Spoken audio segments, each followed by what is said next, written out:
बच्चों, आज हम फर्स्ट चैप्टर के न्यूमेरिकल्स पे ध्यान देंगे। एनसीईआरटी के न्यूमेरिकल्स कुछ करेंगे।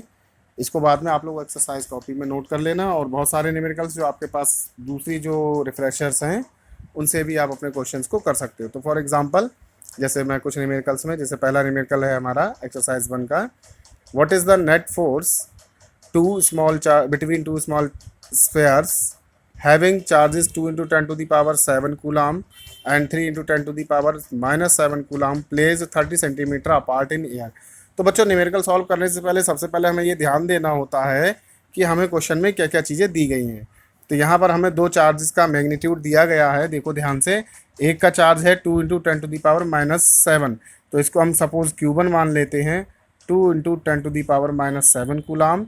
दूसरा हमारा दिया है 3 इंटू 10 टू दी पावर -7, तो दूसरे को हम ले लेते हैं 3 into 10 to the power -7 coulomb. और इनके बीच की जो डिस्टेंस है वो है हमारी 30 सेंटीमीटर। तो यहाँ से जो डिस्टेंस है वो है 30 सेंटीमीटर, यानी कि 30 into 10 to the power -2 metre. तो ये हमने डेटा नोट कर लिया। देखो यहाँ से क्वेश्चन से यहाँ से डेटा नोट कर लिया। अब हमें निकालना है यहाँ से फोर्स निकालना है। तो अब यहाँ से फोर्स को हमें यहाँ पर निकालना है। तो अब देखिए, Q1 दिया है, Q2 दिया है और R दिया है। आपको ये पता होना चाहिए कि हमें जो दी गई चीज़ें हैं इन्हीं की हेल्प से हमें F निकालना है। तो आप जानते हैं कूलाम्स लॉ में क्या होता है, F equals to 1/4 pi epsilon naught Q1 Q2 upon R square. तो यहाँ पर हम इन सब की वैल्यूज़ रख देंगे और आंसर आ जाएगा। फॉर एग्जांपल, मैं एक क्वेश्चन सॉल्व कर देता हूँ, बाकी आप लोग करिएगा। 1/4 पाई एप्सिलॉन नॉट की वैल्यू होती है 9 into 10 to the power 9, 2 into 10 to the power -7 into 3 into 10 to the power -7 upon R square. तो R की वैल्यू जो दी है आपकी 30 इंटू 10 टू दी पावर -2 का होल स्क्वायर।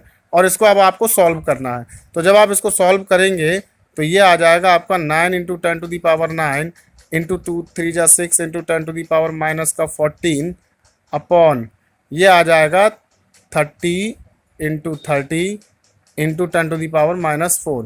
तो यहाँ से 3 1 जा 3 2 जा, और यहाँ से 3 1 जा 3 3 जा, तो ऊपर आ जाएगा 6 इंटू 10 टू दी पावर, अब 14 है, 14 में से 9 गए, ये बच्चे 5 माइनस का, और अपॉन में ये है 10 टू दी पावर -4, ये ऊपर जाएगा और आंसर आ जाएगा 0.6 न्यूटन। तो यहाँ से आपका जो आंसर है वो 0.6 न्यूटन आ जाएगा। अब अगर बच्चों इसमें से ये पूछा जाए कि इनके बीच में किस तरह का फोर्स लग रहा है, मीन्स फोर्स का नेचर कैसा है, फोर्स ऑफ अट्रैक्शन है या फोर्स ऑफ रिपल्सन है, तो देखो हम चार्ज से यहाँ से पता लगा लेते हैं। देखो यहाँ पर दोनों हमारे चार्जेस कैसे हैं, पॉजिटिव हैं, तो दोनों पॉजिटिव हैं। इसका मतलब यहाँ पर जो हमारा फोर्स होगा वो कैसा होगा, रिपल्सन या रिपल्सिव। कैसा फोर्स हो जाएगा, ये हमारा रिपल्सिव फोर्स हो जाएगा। अगर आपसे ये कहें कि Q1 से Q2 की तरफ को कितना फोर्स लग रहा है, तब भी हमारा यही रहेगा। अगर आपसे कहेंगे Q2 से Q1 की तरफ, तब भी हमारा यही रहेगा। क्योंकि आप जानते हो कि न्यूटन ने अपना एक नियम दिया था, थर्ड लॉ ऑफ मोशन, उसमें आपने कहा देखा होगा कि बताया गया है कि every action has equal and opposite reaction. तो उसके आधार पर हम इसको बता सकते हैं। इसी तरह से अब हम आते हैं सेकेंड क्वेश्चन की तरफ। सेकेंड क्वेश्चन में आपसे कह रहे हैं, सेकेंड क्वेश्चन है आपका, the electrostatic force on a small sphere of charge 0.4 microcoulomb due to another small sphere of charge minus का 0.8 microcoulomb in air is 0.2 newton. तो what is the distance between two spheres and what is the force on the second due to first. तो यहाँ पर देखो हमें दो charges दे रहे हैं, दोनों चार्जेस की वैल्यू लगा देंगे। एक चार्ज की वैल्यू है 0.4 माइक्रोकूलम, माइक्रोकूलम को आप कूलम में चेंज कर लेंगे। दूसरा आपको दिया है माइनस का 0.8 माइक्रोकूलम, इसको भी आप किस में कन्वर्ट कर लेंगे, इसको भी आप कूलम में कन्वर्ट कर लेंगे। ठीक है, साथ में आपको फोर्स दिया है, फोर्स आपको दिया है 0.2 न्यूटन, 0.2 न्यूटन का फोर्स दिया है।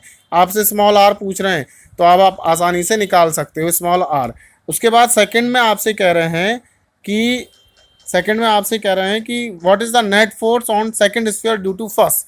तो देखिए, आपको थोड़ा सा डायग्राम से बता के समझा देता हूँ। जैसे मान लीजिए ये एक स्फीयर है ए, दूसरा ये है स्फीयर आपका बी। इन दोनों स्फीयर्स के बीच में मान लीजिए सेपरेशन है सपोज स्मॉल आर का। ठीक है, यहाँ पर चार्ज है Q1, यहाँ पर चार्ज है Q2। तो आप इन दोनों के बीच में फोर्स निकाल सकते हैं। जब ए की तरफ से बी को फोर्स लगता है तो वो आ जाता है FAB। जब बी से ए पर फोर्स लगता है तो वो हो जाता है FBA। अब आप जानते हैं कि जब दो ऑब्जेक्ट एक दूसरे की तरफ को फोर्स लगाते हैं तो उनमें थर्ड लॉ ऑफ मोशन भी फुलफिल करता है, यानी कि every action has equal and opposite reaction. इस बेस पर आपका FAB जो होगा वो माइनस के बराबर हो जाएगा FBA के। तो यहाँ से आप चाहें FAB निकाल लें या FBA, तो इन दोनों के बीच में जो फोर्स दिया है F इक्वल्स टू 0.2 न्यूटन, तो यही फोर्स आपका रहेगा यदि दूसरा पहले पर लगाए या पहला दूसरे पर, दोनों पर ही एक सा ही फोर्स आपका रहेगा, केवल डायरेक्शन चेंज रहेगी, तो फोर्स हमारा सेम रहेगा। उसके बाद तीसरा प्रश्न है। तीसरे में आपसे कह रहे हैं चेक आउट द रेशियो की डायमेंशन लेस है, तो इसका रेशियो डायमेंशन लेस निकालना है। तो हमें क्या करना है, हमें के की डायमेंशन लगाना है, जी की डायमेंशन, इन सब की डायमेंशन यूज कर लेनी है। और डायमेंशन यूज करने के बाद में आप देखेंगे कि यदि इनमें कोई डायमेंशन निकल के आती है तो ठीक, वरना इनकी डायमेंशन नहीं निकल के आएगी। तो रियलिटी ये है कि इनकी जब डायमेंशन आप लगाएंगे तो कोई भी डायमेंशन निकल के नहीं आएगी। आप इसको सॉल्व करिएगा घर पर, ये आपका आ जाएगा। उसके बाद आपका ये होता है, नेक्स्ट है कि one a glass rod is rubbed with a silk cloth, charges appear on both, दोनों पर चार्ज एपियर होता है। Similar phenomena is observe with many other pairs of bodies. Explain how this observation is consist with the law of conservation of charge. तो बच्चों देखो, law of conservation of charge का meaning क्या होता है। Law of conservation of charge का meaning ये होता है कि चार्ज का कंसिस्ट रहना, चार्ज का नहीं बदलना।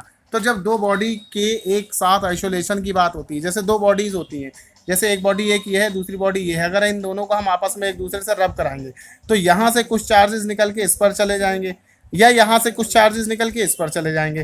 किसी में से चार्ज निकला तो उस पर चार्ज आ जाएगा, और किसी पर चार्ज गया तो वो भी चार्ज हो जाएगी। यानी इन केसेस अगर हम माने कि इन पर मान लीजिए 10-10 इलेक्ट्रॉन का चार्ज लगा हुआ है और यहाँ से 2 इलेक्ट्रॉन निकल के इधर आ गए, तो इस पर आपके 8 इलेक्ट्रॉन रह गए, तो इसका मतलब क्या हो गया, ये पॉजिटिवली चार्ज हो गई। और इसने अगर रिसीव कर लिया है तो इस पर 2 इलेक्ट्रॉन ज़्यादा हो गए, यानी कि नेगेटिव चार्ज। अब इन दोनों पर चार्ज आ गए, जब दोनों पर चार्ज आ गया तो इसका मतलब क्या है, इसका मतलब ये है कि जो टोटल चार्ज है दोनों का वो आपका कंजर्व है। टोटल चार्ज दोनों का कंजर्व है, रबिंग से पहले भी रबिंग के बाद भी। तो यहाँ पर आप ये कह सकते हो कि कंजर्वेशन ऑफ चार्ज जो होता है किसी भी दो बॉडीज के लिए वो हमेशा कांस्टेंट रहता है, यानी कंजर्वेशन ऑफ चार्ज आपका हर कंडीशन में फुलफिल करता है। ऐसे बहुत सारे प्रश्न हैं, ऐसे ही मैं आपको कुछ और 1-2 प्रश्न कराता हूँ। जैसे एक प्रश्न ये देखिए, क्वेश्चन नंबर 14 देखिए। जैसे suppose figure 1.33 shows track of 3 charge particles in a uniform electrostatic fields. Give the sign of 3 charges. Which particle has highest charge to mass ratio? किसका highest to charge mass ratio, यानी कि आपका E/m ज़्यादा होगा, ये बताना है। सबसे पहले तो हमें इसमें ये बताना है किस पर कितना चार्ज होगा। अब देखो ये 3 चार्ज जा रहे हैं, जो चार्ज आपका अट्रैक्ट हुआ है नेगेटिव की तरफ को, तो यानी इस पर कैसा चार्ज आ जाएगा, पॉजिटिव आ जाएगा। बहुत बढ़िया। और ऐसे ही अगर इन दोनों को देखेंगे तो इन दोनों में किसके ऊपर ज़्यादा आ जाए, कौन सा चार्ज आएगा, निगेटिव और निगेटिव।